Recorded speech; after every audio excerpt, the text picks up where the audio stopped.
The 2026 World Cup was supposed to be the greatest celebration of football in history. For the first time ever, the tournament brings together 48 national teams, spans 3 different countries, and has been promoted by FIFA as the biggest World Cup ever held.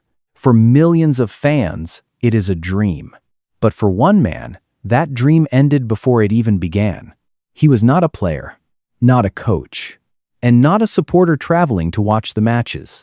He was a referee officially selected by FIFA for the 2026 World Cup, a man who spent years working to reach the biggest stage in world football.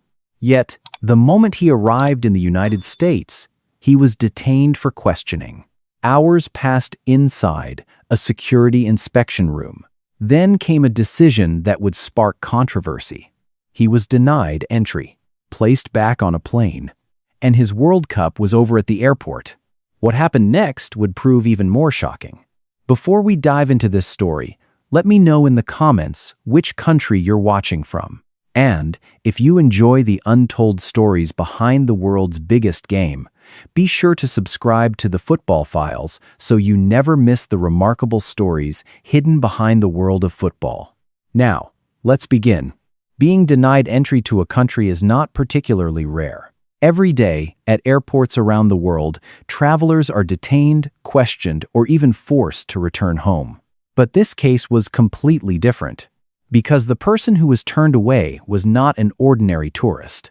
He was a referee officially selected by FIFA for the World Cup, a man who was supposed to be on the pitch, officiating the biggest matches in world football. So, what exactly happened? Why was a referee approved by FIFA unable to enter the very country hosting the World Cup? Was this simply an immigration issue? Or were there other reasons that have never been made public? Did FIFA know about the situation beforehand? And why, after everything unfolded, did another powerful organization in world football make a decision that caught so many people by surprise?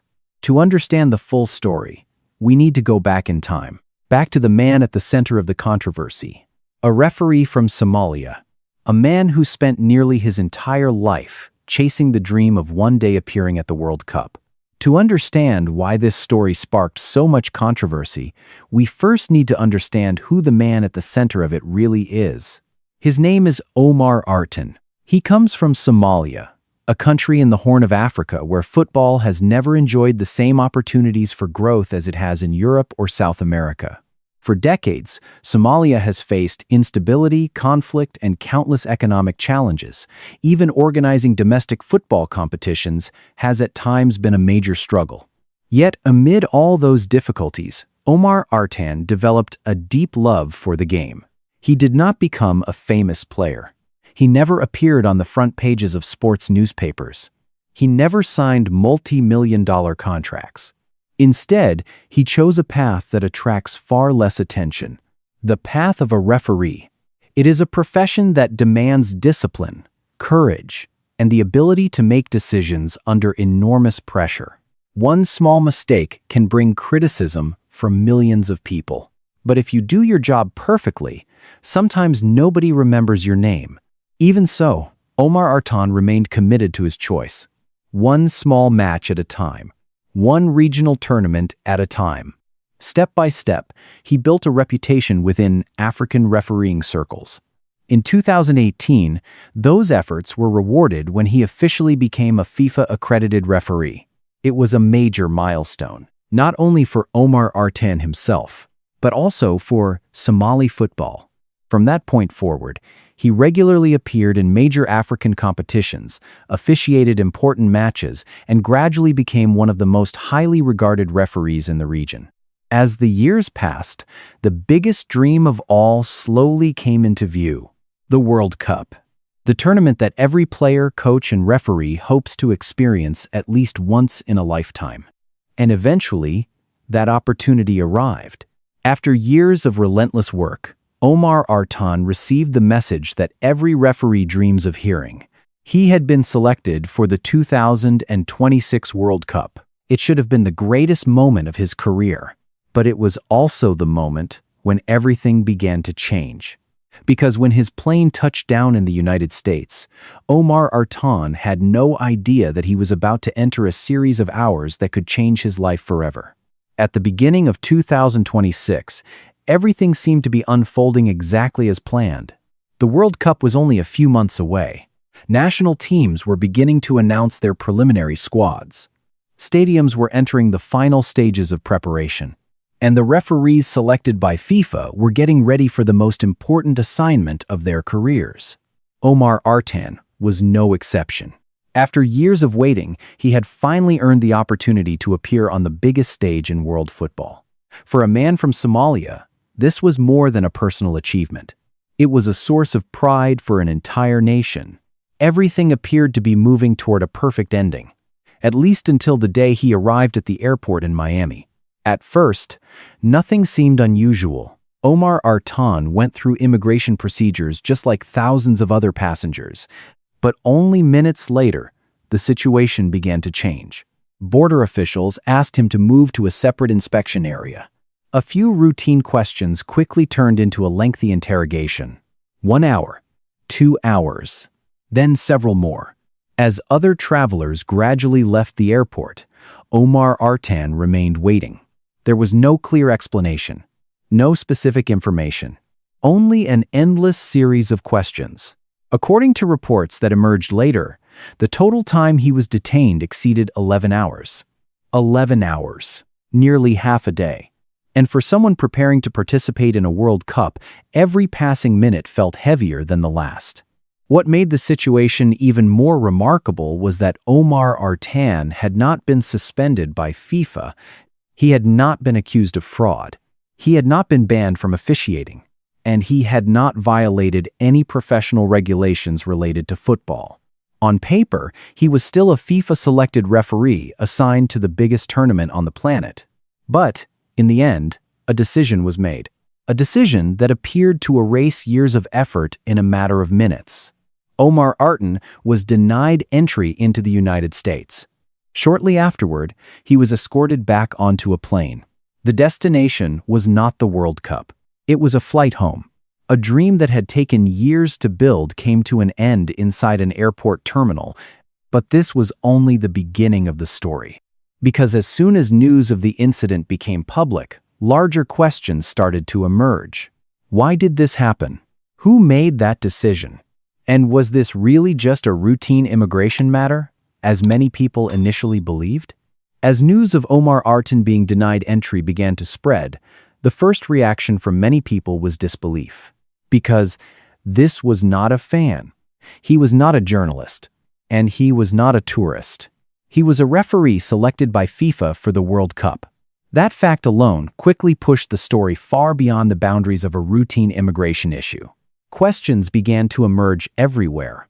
What exactly happened during those 11 hours at the airport? Why was a man approved by FIFA unable to enter the country? And did FIFA know about any potential risks beforehand? In the days that followed, multiple sources attempted to piece together the story. Yet the information made public remained extremely limited. Authorities released very few details. FIFA was also largely silent. And that silence only intensified the debate. Some observers argued that the situation was simply an immigration matter. Every country has the right to decide who is allowed to cross its borders. From that perspective, the incident had nothing to do with football, nothing to do with FIFA, and nothing to do with Omar Artan's professional qualifications. But not everyone accepted that explanation. If this was merely a routine administrative issue, why was it not resolved earlier? Why was the problem only discovered after he had already landed in the United States? And why did FIFA appear to have no contingency plan in place? The deeper people looked, the more unanswered questions appeared. Questions that, even today, have never been fully explained. For Omar Artan, however, those questions almost no longer mattered. The damage had already been done. The biggest opportunity of his career was gone.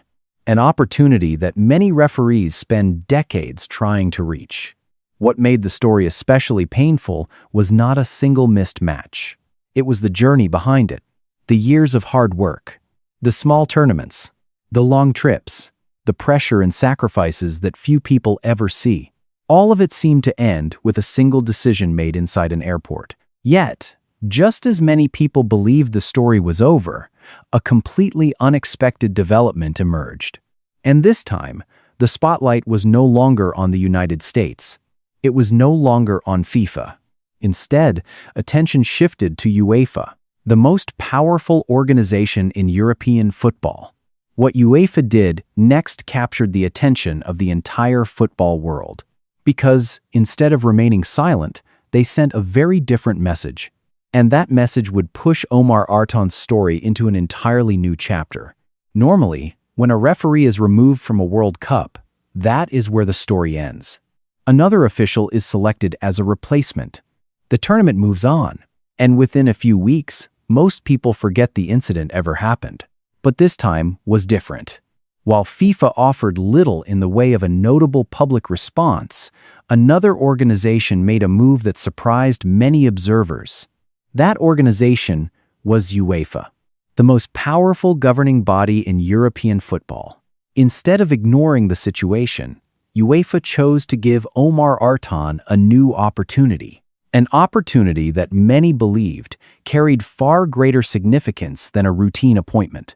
Because this was no longer just a story about a referee. It was a story about how football treats those who dedicate their entire lives to the game. According to many observers, UEFA's decision was seen as a statement that Omar Artan's professional ability had never been the issue. He was not removed because of mistakes on the field. He was not suspended for violating regulations. And he was not considered unqualified. On the contrary, he continued to be viewed as a referee capable of working at the highest level. That is what made the story so remarkable. The same person, the same record, the same career. Yet in two different places, he received two completely different outcomes. One side denied him an opportunity, the other offered him one. That contrast quickly fueled debate throughout the football community. Many argued that it had become one of the most compelling football stories of 2026.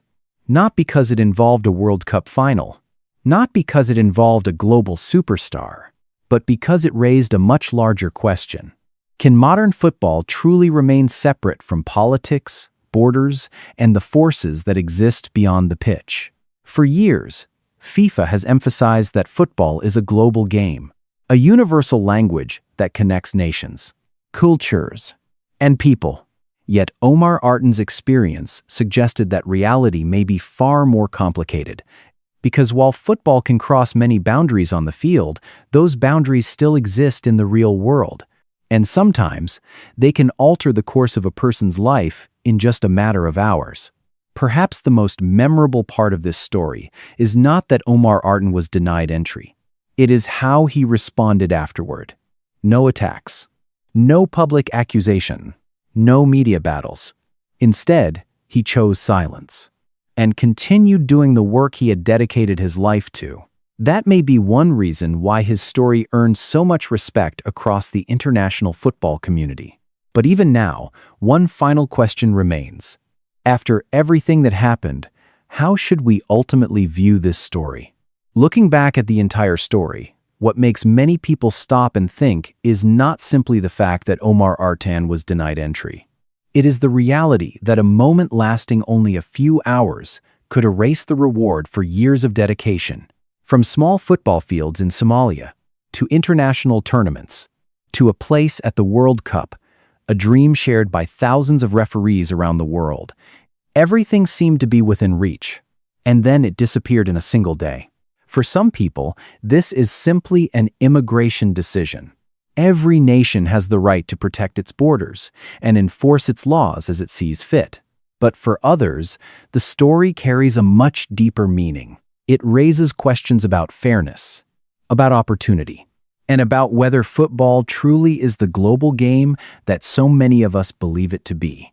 Perhaps we will never know everything that happened during those 11 hours. Perhaps there are still details that have never been made public. And perhaps the debate surrounding this case will continue for years to come. But one thing seems almost certain. Omar Artan's story will be remembered not for the matches he officiated, But for the moment, he never had the chance to walk onto the field at the biggest World Cup in history. And sometimes, the most unforgettable stories in football do not happen on the pitch. They happen behind the scenes, inside closed rooms, within decisions that few people ever see, and in moments that can change an entire career. So, what do you think?